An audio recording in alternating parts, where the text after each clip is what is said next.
aren't seeing this, but I walk in and there's this ad that says "Shoot tequila, not guns." I mean, whether you drink alcohol or you don't drink alcohol, you would rather have someone drink tequila than guns. I mean, I'll take away the gun-obsessed individual. That makes sense. You know, I walk in. Replace the cartridge with a shot of tequila. Yeah, it's just so clever. And then you walk in and you see again these like this visual style of an experience. You know, you have this person reading a magazine, literally like by the poolside on a Sunday, which I totally get. You have someone right there on the other side. She's sitting there just drinking a little tequila to get like pepped up. Like there's a whole experience behind the creative marketing. And so Reagan, I'm curious, like talk us through your process on how you and your team come up with these compelling visuals. Yeah, I mean it's a group effort, and that was really one of our main approaches with Los Sundays Tequila and launching it, is that we're not just the product. We start with quality product, and that's what we present, but we present it in a way that's approachable and something that someone either has done in their life or could picture themselves doing, and that's what other companies weren't doing. Los Sundays is not, you said the perfect thing, Los Sundays is not a product, it's a brand. Yeah. Okay, so what's the difference between the two for those who want? A lot of companies sell a product. We're creating a brand, and we're selling a lifestyle associated to that product. Okay. Yeah. No, that makes a lot of sense. One thing that I love about your social media is you have at least two profiles. You have your general profile, which is your brand, and then you have this magazine profile, which is done really well socially. Walk us through how that came about, please. Oh yeah, okay, so this is Mitch's old friend, Kira Ray, and she has had this online blog called, it originally was Last Days, but we partnered with her to create About Last Sunday, and it's our storytelling platform. So it's where our creative side can really explode, and we can visually tell a story, because we do still have to promote certain things as a brand and promote our products on the Los Sundays page, where people would generally want to see what we're offering. But in order to communicate the full message, and like you were talking about, connecting to the photos when you walk in here, it just further lets us give our audience a 360 view on who we really are and who we're speaking to. Okay. And so with her, we're able to partner with brilliant creatives, whether it's just in Costa Mesa or people that are international photographers, filmers, etc., to tell these stories using our high quality product and create a really immersive experience.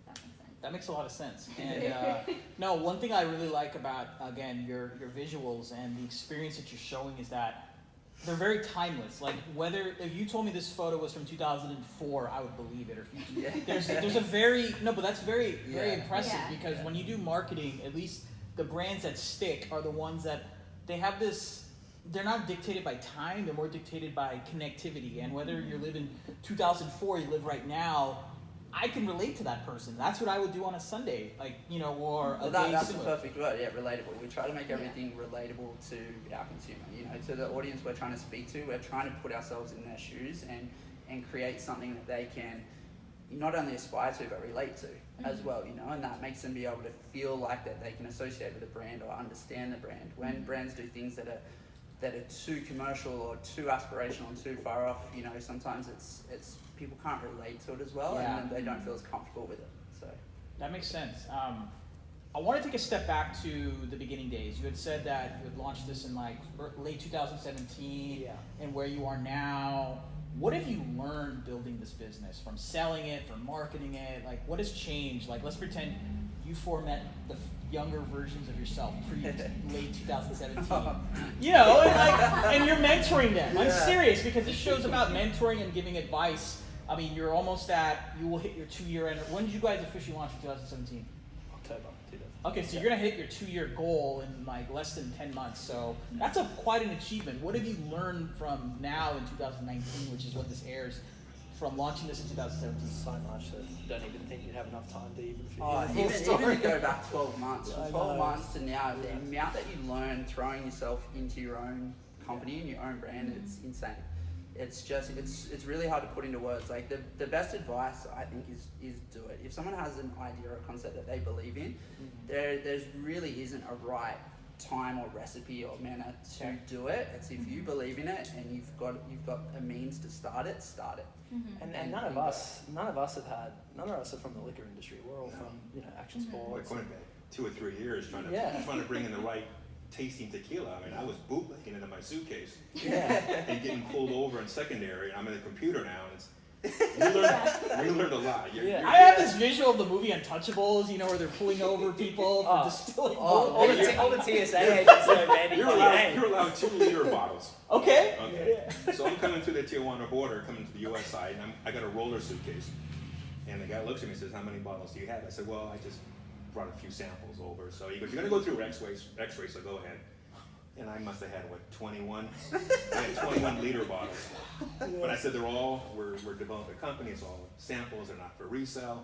So that was the start of me getting the computer. So I've made several trips after that.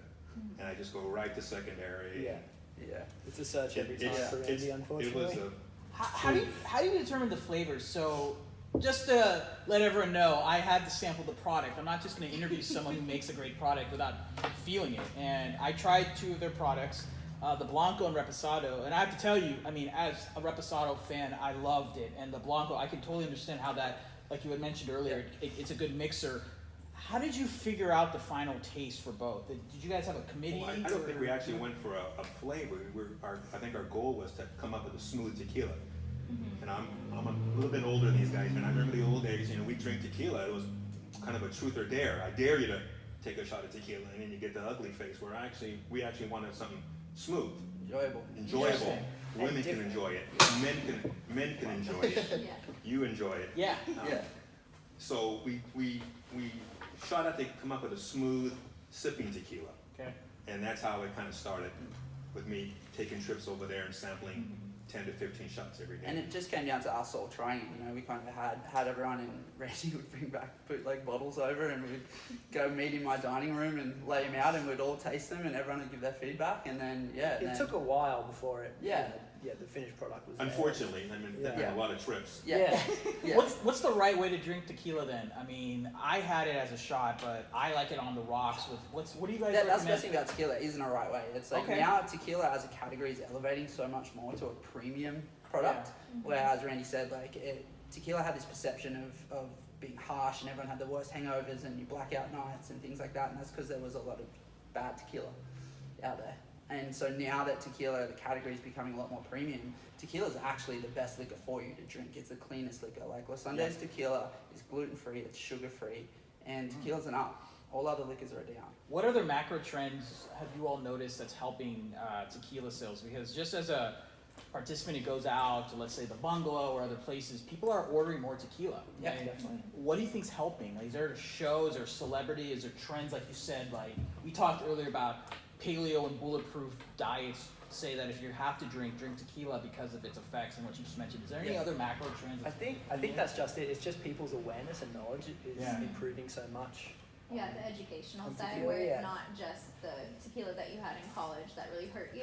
It's Yeah. something that you can enjoy, and you're not going to feel bad after you drink it. And it's weird, tequila has this weird cult following. There's something about tequila that people are fascinated by it in one way or the other. I feel like our concept that we're bringing to tequila, we could only really, it fits in tequila really well. I can't imagine doing Los Andes in a whiskey or something like that. I don't feel like it fits.